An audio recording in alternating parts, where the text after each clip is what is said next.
I'm Dr. Jeffrey Neal, and in the past 2 years, I coached 3 of the New York Times Summer Reading Contest winners out of 20,000 submissions. 21 of my workshop scholars were runners-up for first prize or were awarded honorable mentions. My seminars are fun and inspirational, and here you can get some of the strategies for free that my award-winning students use.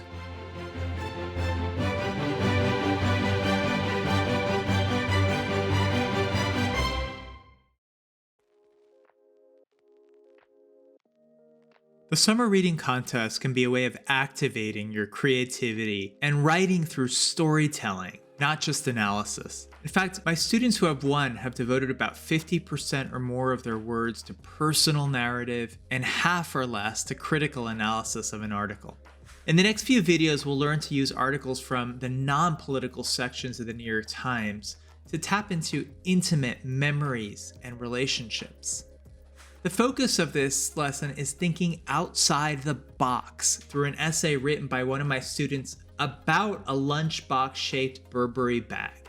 In 2020, I asked my students to respond to an article about the relevance of expensive handbags during the depths of the pandemic. The essay, entitled "The Phantom Handbag," is from the style section of the newspaper. You can respond to articles about art, fashion, travel, and photography to discuss polemical issues and intimate topics. Lou Stopper does just that when she questions the relevance of branded handbags, status symbols that subsidize less profitable parts of the fashion industry, or really of any purse in a world turned inside out by the pandemic. The article begins with a list of things in the writer's purse. From a writer's perspective, these tangibles help to build a story. Lists of tangible things can create a sense of character or setting. We'll use a list of tangibles to help you get ideas for your writing at the end of this video. Before the pandemic, Lou Stoppard posits handbags were a way to hold what you needed all day, and also a kind of symbolic center for one's sense of self. That seemed obsolete with everybody staying at home and literally spreading out all over the home. But is this a permanent change in our wardrobe, Miss Stoppard asks, or will the bag live again? The stay-at-home lifestyle of the lockdowns caused fashion accessory sales to go down by as much as 39%. But were people's priorities during this time of social turmoil of the Black Lives Matter movement also a factor, Stoppard asks? So where do we go with an article like this? There are many significant issues here in an article ostensibly about a superficial item. A handbag is a practical tool, an aesthetic object, and something that is sentimental and charged with memories. I asked my students to tap into what they remembered. Instead of jumping into dissecting the article, something necessary but which we'll do later, I had them do a little relaxation exercise with their eyes closed. 5 minutes of breathing and stretching is worth 3 hours of straining for ideas. After relaxing, I asked them to write down the first 10 tangible things that popped into their heads when they thought about the handbags they remembered in their lives. By tangible things, I mean that it has to be a thing, not an idea, not like intimacy or expensive, nor can it be general or summarizing, like my mother picking me up after school. These objects should be concrete and very particular, like a pink Starburst candy square, a bottle of Pepto-Bismol, a brown YSL purse I saved up to buy for my mother when I was in 4th grade. These are actually real objects from the exercises.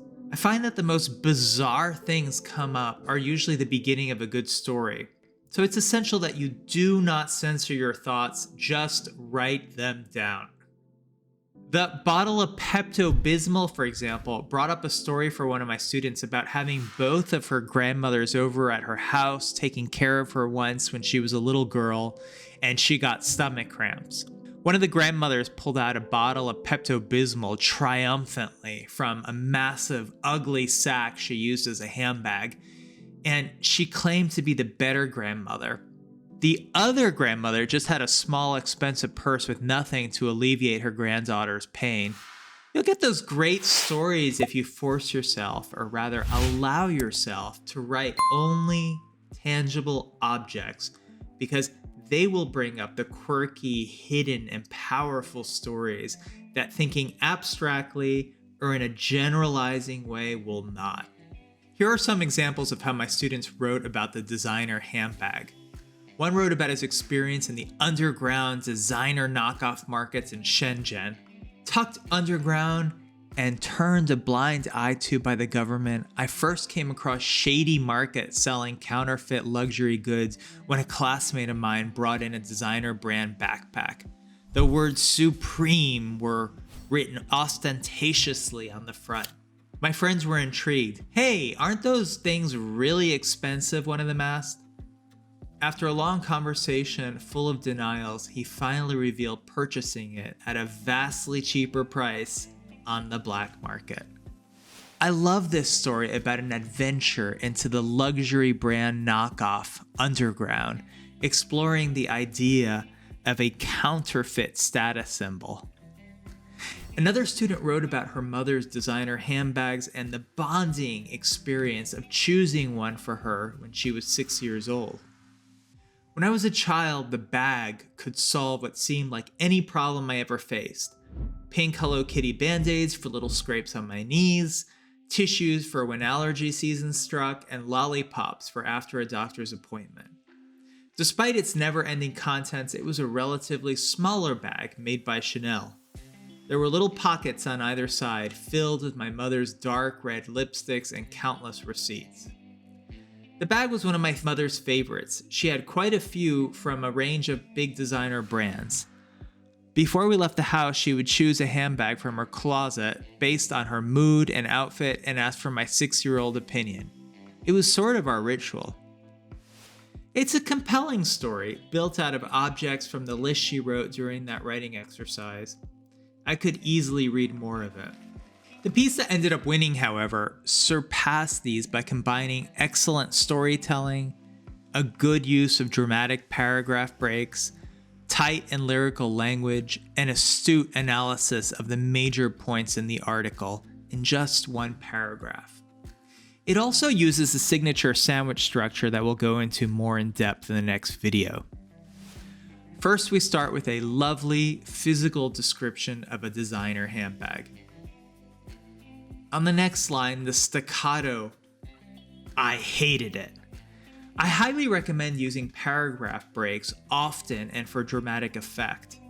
Don't use big block paragraphs, they're not appropriate for a newspaper. Like Lou Stoppard's own article, this one has a list of the handbag's contents, although these are not those of a young fashionable woman about town, but a working mother. The contents of the purse tell a story about a character. Use tissue paper, bandages, hair ties, foundation, random files from work. The analysis is a crucial part of an editorial response to which students often give short shrift at their own peril. It is imperative to analyze the article, not just go on untethered riffs. Here we see the crucial points from Stoppard's article. The times are changing, handbags may be impractical in the new reality, designer handbag sales have plummeted, people may want to spend their money on something other than very expensive purses. The writer, my student Judy, following the sandwich structure of personal narrative, an analysis, and a personal narrative conclusion, circles back to the story of her mother's lunchbox-shaped handbag. Indeed, here we get a different look at the same contents of the Burberry purse. We find out what these random items are for. Tissues for my frequent water spills, bandages for cuts, and ties for my long hair. This is a neat little device of revisiting the same list, but with a perspective on them as not simply the contents of a working woman's purse, but a devoted, albeit still glamorous mother. If you want to write about articles like this, I'm going to suggest 3 possibilities from recent issues of the New York Times. You'll also find questions to answer for one of them. Let's think about how things of beauty and status, like the designer handbag above, can be given value. The questions below are meant to get you thinking and inspired. In following videos, you'll learn how to take the raw material and shape it into the kind of very short article that the editors are looking for, and you'll use the sandwich structure. Read this article on the relationship between value and art in the contemporary art auction scene, catching a rising star at the auction house. What does art critic Jason Farago think is the lesser of two evils? The old way of determining value or the new way? Why is it the lesser of two evils? Do you think Farago is fair to the artists he deems unvetted or not talented enough to command big money for their paintings?